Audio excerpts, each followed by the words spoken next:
Assalamu alaikum. I am Asma Mushtaq from the Double Vibes. In this video lecture, we are going to learn about the bubble sort algorithm.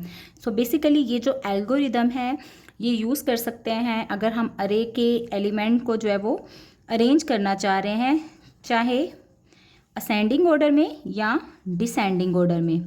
ठीक है, अगर हम ascending order की बात करें तो इसका क्या मतलब है? इसका मतलब ये है कि हमारे पास जो smallest element होगा वो अरे के स्टार्ट में होगा, जबकि जो लार्जेस्ट एलिमेंट होगा वो अरे के एंड पर होगा. इसी तरह से अगर मैं डिसेंडिंग ऑर्डर की बात करूं तो डिसेंडिंग ऑर्डर का क्या मतलब है? डिसेंडिंग ऑर्डर मींस कि आपके पास लार्जेस्ट एलिमेंट जो है वो अरे के स्टार्ट में आएगा, जबकि स्मॉलेस्ट एलिमेंट जो है वो आपके पास अरे के एंड पर आ जाएगा. अभी हम क्या करेंगे? अभी हम असेंडिंग ऑर्डर में करेंगे. ठीक है, और उसके लिए हमें क्या करना पड़ेगा? पहले हमें अंडरस्टैंड करने की ज़रूरत है कि बबल सॉर्ट एल्गोरिदम कैसे काम करता है. तो हम एज्यूम कर लेते हैं एक अरे जिसके अंदर 5 एलिमेंट्स हैं और ये 5 एलिमेंट्स जो है वो मैं रैंडमली लिख देती हूँ.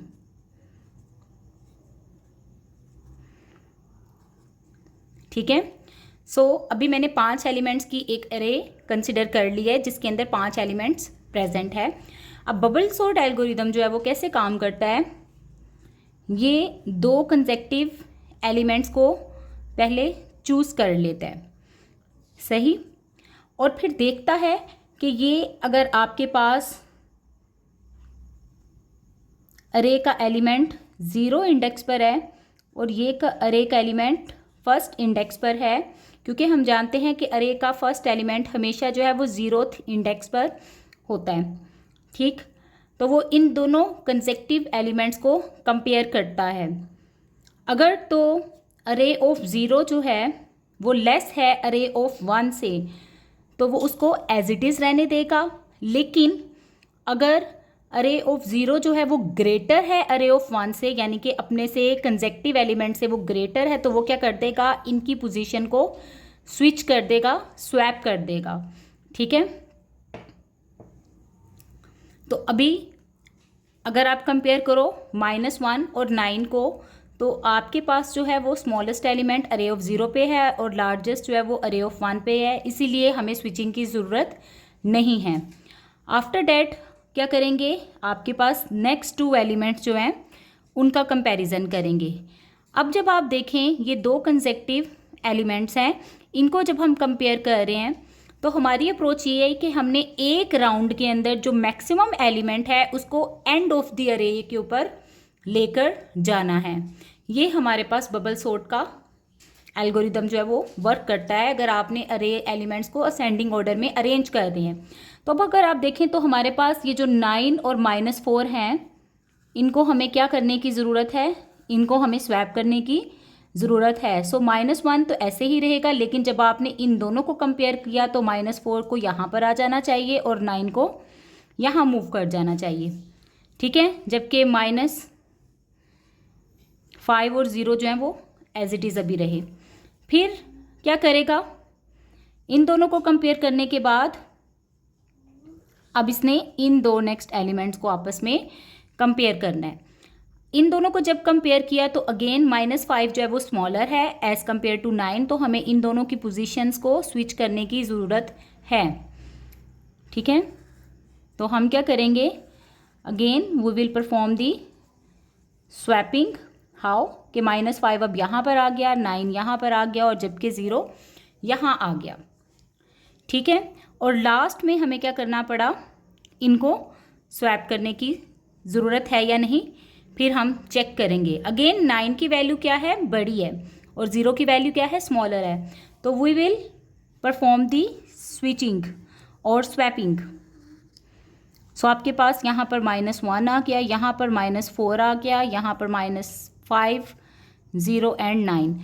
यानी जब बबल सॉर्ट एल्गोरिदम एक राउंड उसका कंप्लीट होता है, let's just call it round 1. So after the round 1 आपके पास जो अरे थी अंडर ऑब्जर्वेशन या अंडर कंसिडरेशन, इसमें जो लार्जेस्ट एलिमेंट होगा आप वो ऑब्जर्व करोगे कि फर्स्ट राउंड के बाद वो कहाँ पर आ जाता है, at the end of the अरे। ठीक है, फिर हमारे पास नेक्स्ट राउंड आता है, let's just call it round 2। Round 2 के अंदर क्या होगा, हम अरे को स्टार्ट से फिर कंपेयर करना शुरू करेंगे। पहले 2 कंसेक्टिव एलिमेंट्स को उठाएंगे, जैसे कि यहाँ पर -1 -4 है, इन दोनों को सिलेक्ट करेंगे और कंपेयर करेंगे। क्योंकि -4 is smaller as compare to -1, तो हम इसको क्या कर देंगे, स्वैप कर देंगे। यहाँ -4 आ जाएगा और यहाँ -1 आ जाएगा। ठीक है, फिर राउंड 2 के अंदर ही हम नेक्स्ट 2 एलिमेंट्स जो है इनका कंपैरिजन करेंगे। -1 और -5 को अगर आप कंपेयर करें तो -5 is smaller as compare to -1, so आपने इन दोनों को भी स्वैप कर देना है। ठीक है, उसके बाद आप लोगों ने क्या करना है, -1 और 0 को कंपेयर करना है। सो ये आपके पास -5 है, ये -4 है। अब ये 0 और -1 में देखें आपको स्विचिंग की ज़रूरत नहीं है, क्योंकि -1 इज़ लेस दैन 0, सो ये एज इट इज़ रहेगा। और फिर फाइनली आपने क्या करना है, इन दोनों वैल्यूज़ को कंपेयर करना है, 0 9। सो यहाँ पर क्या होगा, -4 एज इट इज़, -5 भी वैसे ही आ जाएगा, -1 यहाँ पर 0 और 9 को कंपेयर करें तो अगेन आप देखेंगे कि यहाँ पर हमें जो है वो स्विचिंग की ज़रूरत नहीं है, क्योंकि 0 इज़ लेस दैन 9। तो यहाँ से हमें पता चला कि second largest element is at the second last position of the अरे। जैसे फर्स्ट राउंड में क्या हुआ था, हमारे पास जो लार्जेस्ट ओवरऑल था वो किधर आ गया, लास्ट एलिमेंट ऑफ द अरे। सेकेंड राउंड के अंदर क्या होगा कि आपके पास जो सेकेंड लार्जेस्ट एलिमेंट होगा वो सेकेंड लास्ट प्लेस पर आ जाएगा। इसी तरह से जब राउंड 3 चलेगा तो राउंड 3 का भी क्विक सा एक ओवरव्यू ले लेते हैं। पहले आप इन 2 वैल्यूज़ को कंपेयर करोगे तो यहाँ पे आपको पता लग रहा है कि ये स्विचिंग की ज़रूरत है, क्योंकि -5 जो है वो स्मॉलर है -4 से, तो आपने इनको साथ ही स्विच कर देना है। ठीक है, फिर उसके बाद जब आपने इन दोनों को कंपैरिजन कर लिया, नेक्स्ट आपने इन दोनों का कंपैरिजन करना है। तो -4 और -1 में अगर आप देखें तो -4 स्मॉलर होता है -1 से, आपने इसको स्विच करने की ज़रूरत नहीं है, ये एज इट इज़ रहेगा। फिर -1 और 0 को कंपेयर करेंगे तो यहाँ पर भी स्विचिंग की ज़रूरत नहीं है। सिमिलरली 0 9 को कंपेयर करेंगे तो यहाँ पे भी स्विचिंग की ज़रूरत नहीं है। तो राउंड 3 के अंदर हम देखेंगे जो थर्ड ग्रेटेस्ट एलिमेंट है या लार्जेस्ट एलिमेंट है वो थर्ड लास्ट पोजीशन पर आपके पास प्रेजेंट है। इसी तरह से अगर आप जो है वो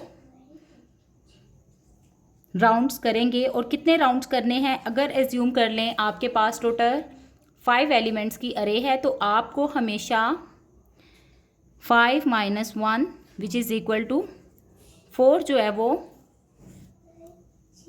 कंपैरिजन्स की ज़रूरत है। यानी आपने जो लूप चलाना है और लूप के अंदर जो कंपैरिजन्स होने हैं, कितने राउंड्स वो चाहिए होंगे, in case of the 5 elements 4 rounds की ज़रूरत है। क्योंकि ऑटोमेटिकली क्या होता है कि आपके पास जब 4th राउंड चलता है तो लास्ट में जो एलिमेंट्स हैं वो अरेंज हो जाते हैं।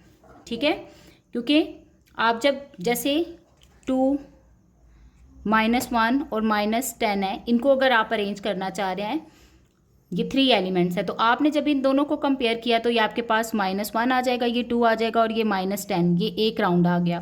फिर जब आपने सेकेंड राउंड लगाना है तो आप देखें जब आपने इन दोनों को कंपेयर किया तो ये आपके पास किसके इक्वल आ जाएगा, -1 ऐसे ही रहेगा। ठीक है, फिर ये आपके पास क्या हो गया, 2 और -10 को कंपेयर करेंगे तो ये -10 और 2 हो गया। सही, ये आपका अभी हुआ एक राउंड। अब अगर आप देखें आपने नेक्स्ट राउंड लगाना है राउंड 2, तो उसमें क्या होगा, -1 -10 को कंपेयर करेंगे तो ये -10 इधर आ जाएगा और -1 इधर आ जाएगा 2। फिर आपने इन दोनों को कंपेयर करना है तो आपके पास ये क्या होगा, -10 ऐसे ही रहेगा, जबकि ये बन जाएगा -1 और 2। And clearly it can be seen that for the 3 number of the elements you just needed 2 rounds. ठीक है, सो इसी अप्रोच को यूज़ करते हुए हम बबल सॉर्ट का एल्गोरिदम लिखेंगे C++ के अंदर। सो उसके लिए हम क्या करेंगे, सबसे पहले आपने क्या कर लेना है, कांस्टेंट इंटीजर साइज़ के नाम से अरे का साइज़ डिक्लेयर कर देना है, जो कि सपोज कर लें कि 10 हैं, यानी कि हम 10 एलिमेंट्स की अरे जो है वो यूज़ करने जा रहे हैं। उसके बाद आपने एक अरे डिक्लेयर करनी है, या उसको डायरेक्टली इनिशियलाइज कर लें, आप यूज़र से इनपुट भी ले सकते हैं, ये आपकी अपनी मर्ज़ी है। सो इंटीजर अरे, और with in the square bracket आपने मेंशन करना होता है साइज़ ऑफ द अरे, और इसको मैं यहाँ पे डायरेक्टली इनिशियलाइज करवा दूँगी रैंडमली, 0, -1, 5, 20, -30, 100, -6, -7, 9 एंड देन 10। सो ये आपके पास एक 10 एलिमेंट्स की अरे जो है वो मैंने इनिशियलाइज करवा दी है। ठीक है, इट्स टोटली योर चॉइस कि आप यूज़र से इनपुट ले लें using the cin command and for loop लगाकर। फाइन। अब नेक्स्ट आपने क्या करना है, आपने बेसिकली स्वैपिंग परफॉर्म करनी है, और उस पर्पस के लिए हम क्या करते होते हैं, हमेशा इंटीजर स्वैप के नाम से एक वेरिएबल बना लेते होते हैं। ये स्वैप क्या करता है, टेम्परेरी वैल्यू को जो है वो अपने पास स्टोर कर रहा होगा। अब यहाँ पर देखें, हमने लूप्स लगाने हैं। अगर आपको थोड़ा सा आइडिया हो तो मैंने आप लोगों को भी बताया है कि for the 5 number of elements आपने कितने राउंड्स लगाने हैं, 5 - 1 विच इज़ इक्वल टू 4, यानी जितना अरे का साइज होता है उससे एक कम आपने एक आउटर लूप लगाना है। ठीक है, तो एक हमारा लूप चलेगा for integer I is equal to 0, I is less then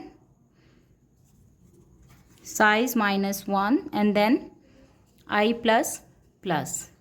okay, एक तो ये आपका आउटर लूप चलेगा, यानी ये राउंड्स को डिफाइन करेगा।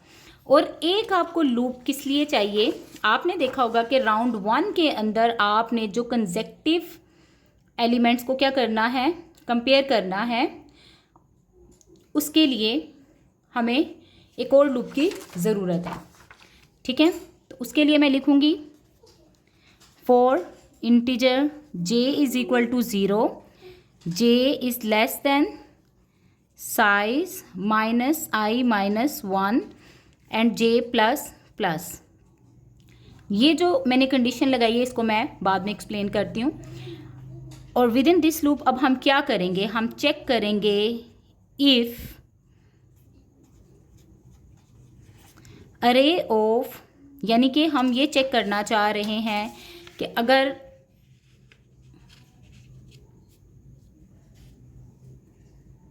आपके पास ये जो अरे है और उसमें ये जो अगर ये ith इंडेक्स पर है और ये क्या है i+1 इंडेक्स पर है, अगर मैं कंपेयर कर रही हूँ कि ये हमारे पास क्या है i+1 वाला इंडेक्स की वैल्यू जो है कोरिस्पॉन्डिंग टू दिस ये स्मॉलर है इंडेक्स i से, तो इसको क्या कर दो, स्वैप कर दो।